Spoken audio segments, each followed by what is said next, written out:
जय Hind my dear viewers, मैं ईशान। तो आज चलो टेस्ला के ऊपर बात करते हैं क्योंकि टेस्ला इंडिया में नया आया है and as of yesterday Tesla ने अपने आप को एज ए कंपनी भी रजिस्टर कर लिया है इन बेंगलुरु। सो मैं सीधे मुद्दे पे आऊँगा। जब मैं टेस्ला की बात करूँगा या जब मेरे मुंह से टेस्ला निकलेगा तो आपके दिमाग में सबसे पहली क्या चीज़ आती है? ड्राइवरलेस कार की टेक्नोलॉजी, सही? आई होप यही आया होगा because Tesla is famous for its driverless car technology and सबको लगता है कि यही है टेस्ला, ड्राइवरलेस कार की technology. But let me tell you, Tesla is more than this.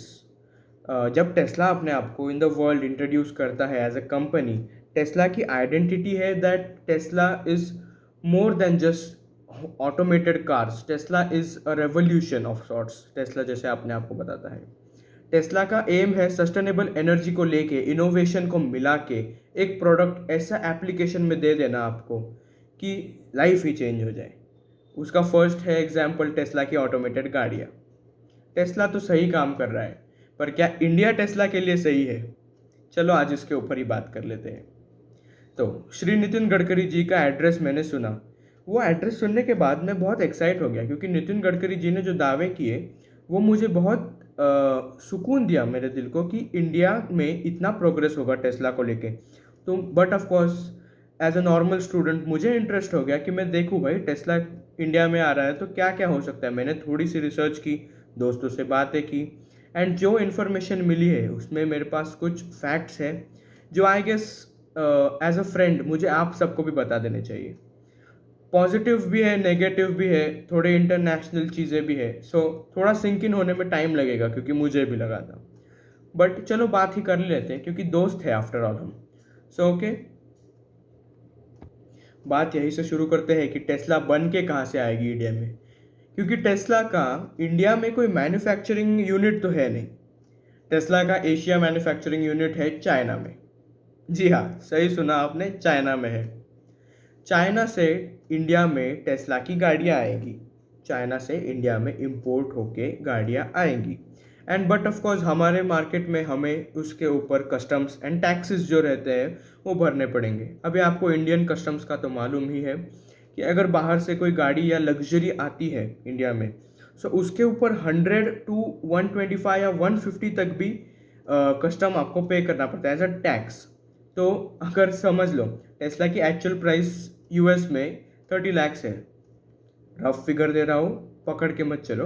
अगर 30 लैक्स है तो इंडिया में आते आते बेस प्राइस हो जाएगी 60 लैक्स एंड 60 लैक्स के बाद आपको तो पता ही है कि रजिस्ट्रेशन के जो रहते हैं टैक्सेस एंड ऑल उसको मिलाकर चलो 60-65 तक पकड़ लो, ज़्यादा भी हो सकता है डिपेंडिंग अपॉन द वेरिएंट्स। सो ये मैंने एक आइडिया दे दी कि पहले तो एक गाड़ी का प्राइस डबल होके उसके ऊपर टैक्सेस लग के आपके पास आने वाली है। तो ये एक बात आप क्लियर कर लो, तो ये कुछ लोगों को अफोर्डेबल नहीं होगी। ये मेरा पॉइंट था ये समझाने में। बट इंडिया का अगर हम देखें, so I think India can prove as a good market for Tesla because there are certain sections of the society which are in huge number currently in India, those who can afford this. So if Tesla works out in India, it is great for us. सब सही है, पर Tesla के आने से automobile sector में एक revolution तो होगा ही। अभी वो इंडिया वालों ने अच्छा रेवोल्यूशन मानना है या बुरा रेवोल्यूशन मानना है वो हमारे एक्शन से डिसाइड होगा। मैं अभी गवर्नमेंट के कुछ स्टेप्स बताऊंगा जो कि मुझे अच्छे लगे इसके ऊपर। अभी मैं स्टैटिस्टिक्स रीड करने वाला हूँ। सो गवर्नमेंट ने क्या किया है प्रमोट करने के लिए इलेक्ट्रॉनिक व्हीकल इंडस्ट्री में इंडिया में, जो जीएसटी रेट है इलेक्ट्रॉनिक व्हीकल्स का वो 12% से लेके 5% तक डायरेक्ट नीचे 12 से 5 ला दिया है GST percent, so that car सस्ती हो जाए एंड लोग इलेक्ट्रॉनिक व्हीकल्स को एज एन ऑप्शन प्रेफर करें। So this is done for that. यही तक नहीं, अगर आप लोन लेते हैं to buy an electric vehicle in India, so the government gives you a tax benefit of 1.5 lakh Indian rupees. So this is for attraction of the consumer क्योंकि India की government to an extent wants that electronic vehicles का जो demand है वो India में बढ़े क्योंकि एक नया वर्ल्ड हो रहा है एंड इंडिया को भी अपने रास्ते अभी चेंज करने पड़ेंगे as the world moves ahead. So Indian government का ये एक मुझे इनिशिएटिव अच्छा लगा। ये दो इनिशिएटिव्स थे दैट जीएसटी को कम कर दिया एंड टैक्स बेनिफिट्स दे दिए कस्टमर को अट्रैक्ट करने के लिए। यहाँ तक तो ठीक है, पर जिन जिन लोगों की जॉब्स जाएगी ऑटोमोबाइल सेक्टर में, क्या हमने उनकी बात की? ऑटोमोबाइल सेक्टर में एआई के आने से अभी तो फ़िलहाल मैन्युफैक्चरिंग यूनिट नहीं है, मैं अभी की बात ही नहीं कर रहा हूँ। मैं आगे की देख के बात कर रहा हूँ कि इंडिया में अगर एआई आ गई इन इंडस्ट्रीज़ तो क्या हो सकता है। इंडिया में एआई आने के रिपरकशंस बहुत है क्योंकि इंडिया में पॉपुलेशन बहुत है। तो इंडिया की पॉपुलेशन अगर ज़्यादा है तो इसका आप रिलेशन लगा ही सकते हो कि कितने जॉब्स जा सकती है। एफिशिएंट काम होगा पर जॉब्स का लॉस होगा, इतना तो आप मानते ही होंगे, क्योंकि it is evident and there are reasons which are not necessary to explain right now. So that is that. But now coming to the actual issue which I want to discuss, कि Tesla की जो driving force रहती है, Tesla गाड़ियों की बात कर रहा हूँ मैं यहाँ पे, टेस्ला गाड़ियों की जो ड्राइविंग फोर्स है, जो मेन की एलिमेंट है वो क्या है? आप गेस करो, कमेंट्स में लिख सकते हो। 1-2 सेकेंड्स का टाइम दिया मैंने आपको, सो आपने अगर गेस कर लिया होगा तो लिख दिया होगा। मैं बताता हूँ क्या है। It is lithium. Lithium is the key element of Tesla. Rechargeable batteries के लिए लिथियम इम्पॉर्टेंट है। टेस्ला में लिथियम का बहुत यूज़ होता है टेस्ला की गाड़ियों को बनाने के लिए। इंडिया के पास तो लिथियम नहीं है। अभी एशिया में लिथियम कहाँ है? चाइना में सबसे ज़्यादा है लिथियम।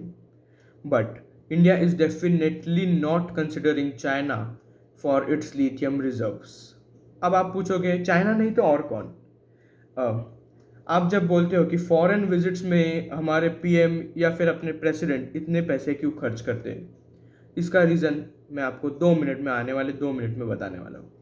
इसका सिंपल रीज़न है, टेस्ला को चलाने के लिए जो लिथियम लगता है वो चाइना को छोड़ के और कहाँ मिलता है? आप गेस कर सकते हो और इसे भी आप कमेंट्स में लिख सकते हो। मैं बताता हूँ कहाँ मिलता है।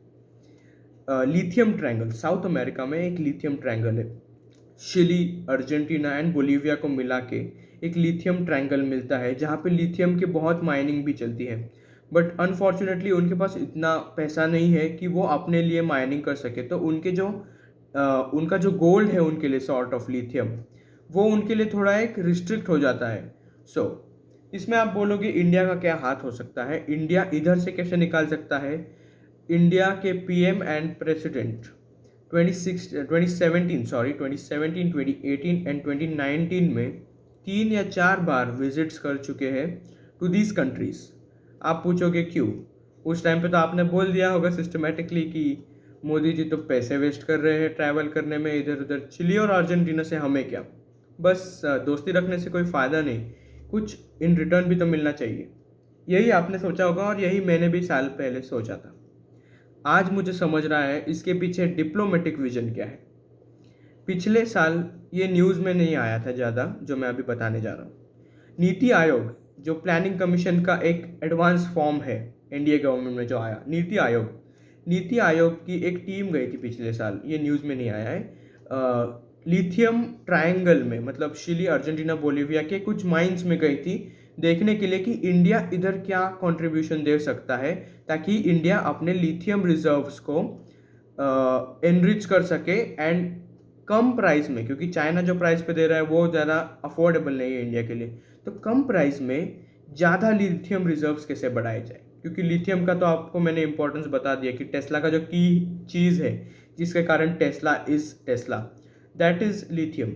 इसके पीछे मुझे लगता है माइट नॉट बी प्लान, पर मुझे जो लगता है ये मैं बता रहा हूँ आपको। प्लीज़ कोई भी ऑफेंड मत होइएगा, this is my view. Also अगर आपको पता होगा कि लिथियम रिजर्व्स, इंडिया में एक लिथियम रिफाइनरी बनाने की भी प्लानिंग चल रही है, ऑफिशियली अभी कुछ नहीं हुआ है। ये था एक डिप्लोमेटिक विजन। अभी मैं बताऊंगा कुछ नेगेटिव चीज़ें जो मुझे पसंद नहीं आई एंड इनको थोड़ा हम नलीफाई कर सकते हैं by the actions which our government shows. कुछ सजेशंस है, कुछ चीज़ें हैं, सजेशंस नहीं कह सकते उनको, sorry, these are some points which I have to put forward. Jobs का लॉस, जॉब्स के लॉस में अगर आप सोचोगे कि ऑटोमेशन में क्या है नाउ, ये जो पर्टिकुलर एस्पेक्ट है इसके ऊपर मेरे और मेरे एक दोस्त आदित्य थोराट के व्यूज़ कंबाइंड है। अनफॉर्चुनेटली वो अभी मेरे साथ यहाँ है नहीं, तो मैं उसके व्यूज़ भी अपने माउथ से आपको कन्वे कर दूंगा and I am giving credit to him for that. हमारे डिस्कशन में हमने ये चीज़ पाई कि ऑटोमेशन हो गया तो एफिशिएंसी बढ़ जाएगी, but of course to an extent India में एफिशिएंसी बढ़ जाएगी, गाड़ियों के एक्सीडेंट कम होंगे, अब आप सोचोगे कि एक्सीडेंट कम हो गए तो ये तो अच्छी चीज़ है, बट ऑफ कोर्स अच्छी ही चीज़ है, बट एक रेशियो रहता है जिसको हमें बैलेंस करना चाहिए। वो जो रेशियो है वो थोड़ा उल्टा पड़ गया तो फिर चक्कर पूरा घूम जाता है। समझो अभी बात को। हॉस्पिटल्स रहते हैं, कुछ छोटे छोटे क्लिनिक्स रहते हैं, कुछ छोटे छोटे हॉस्पिटल्स रहते हैं। लोकल हॉस्पिटल्स की बात कर रहा हूँ मैं, मल्टी स्पेशलिटी हॉस्पिटल्स की तो बात ही नहीं है यहाँ। अगर कोई छोटा एक्सीडेंट होता है हाईवे पे तो सबसे पहले जो लोकल आसपास के हॉस्पिटल्स है वहाँ ले जाया जाता है। अगर आप सोचो कि हाईवे पे एक्सीडेंट वैसे ही कम होने के चांस रहते हैं, एंड अगर और कम हो गए तो फिर इन हॉस्पिटल्स के जो खर्चे हैं वो कहाँ से निकलेंगे।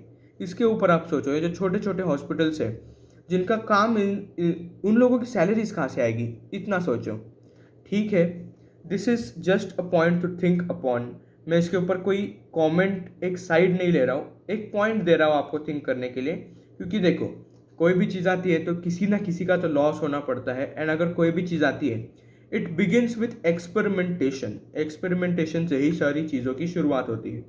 इसीलिए तो चाइना से हम गाड़ी लेने के लिए क्यों रेडी हो गए, क्योंकि चाइना उस चीज़ में हमसे ऊपर है। We have accepted it, we are moving on.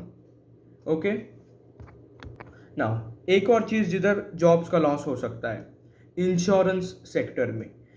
गाड़ी का इंश्योरेंस करवाते हैं, लाइफ इंश्योरेंस करवाते हैं। क्यों करवाते हैं? एक्सीडेंट हो गया तो खर्चे निकालने के लिए हॉस्पिटल के, या फिर कोई और अगर खर्चे हो गए, गाड़ी के लॉसेस हो गए तो उसका खर्चा कवर अप करने के लिए हम इंश्योरेंसेस लेते हैं। सोचो कि अगर एक्सीडेंट होने का चांस ही कम हो जाए तो एक एटीट्यूड आ जाएगा ना लोगों में कि भाई हम इंश्योरेंस इतने पैसे डालें, अपने इंश्योरेंस क्यों ले। तो बट ऑफ कोर्स उस सेक्टर में भी लॉस होगा। ये तो हमने 2 या 3 सेक्टर का बात कर ली, पर ऐसे बहुत सारे सेक्टर्स हैं जो मैं कवर भी नहीं कर सकता, और मेरी थिंकिंग कैपेसिटी भी उतनी नहीं है कि मैं आपको इतना केटर कर सकूँ information. After all I am a student, but this was what I had to cater to you. So I am leaving you with a note that you have to think critically कि jobs का losses होगा, कुछ losses face करने होंगे, but in the end क्या result अच्छा होगा?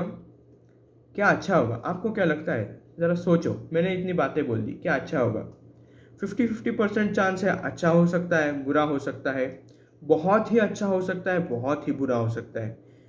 मैं तो ज्योतिष नहीं हूँ तो मुझे पता नहीं, बट अगर हमने इसको अच्छी तरीके से एक चैनल दिया कि इंडियन कंपनीज लाइक प्रवेग है, प्रवेग मुझे लगता है एक बहुत अच्छा एग्जाम्पल है याद देने के लिए, बिकॉज प्रवेग की जो इंडिजीनियस कार है वो मुझे इतनी इंस्पायर कर गई ना, मुझे तो लगा देख के कि वो टेस्ला ही थी एक ऑफ सॉर्ट्स।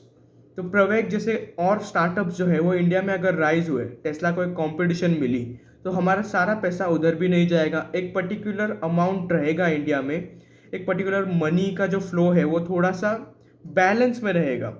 क्योंकि देखो, electronic is the way to go ahead, इतना तो आपको मानना पड़ेगा, क्योंकि वर्ल्ड तो बदल रहा है, इंडिया को भी बदलना चाहिए।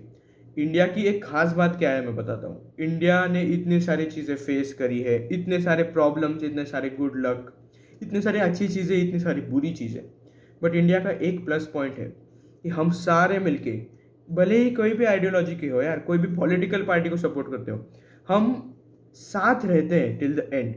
सो ये चीज़ कभी मत भूलना, एंड किसी आइडियोलॉजी के चक्कर में या अपने पर्सनल बायसेस को सेटिस्फाई करने के चक्कर में never miss out on an experiment, on a journey which you as a nation are making. मेरी आपसे बस यही रिक्वेस्ट है। बाकी अच्छा बुरा तो हमारे ही हाथ में है, हमारे गवर्नमेंट के ही हाथ में है, क्योंकि आफ्टर ऑल हमने ही उन्हें चूज़ किया है, तो we are at a par with them.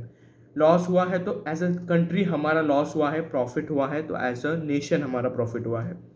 ये चीज़ें याद में रखना, एंड ये जो मैंने पॉइंट्स आपको बताए हैं इसके ऊपर क्रिटिकल थिंकिंग ज़रूर करना, it is very necessary. I know this video has become long because इसमें मैंने इकोनॉमिक प्रोस्पेक्ट डिस्कस किया, डिप्लोमेसी का एक प्रोस्पेक्ट था, एंड एक जनरल ह्यूमन, एक नॉर्मल आदमी, एक नॉर्मल इंडियन आदमी का जो पर्सपेक्टिव था वो मैंने डिस्कस किया।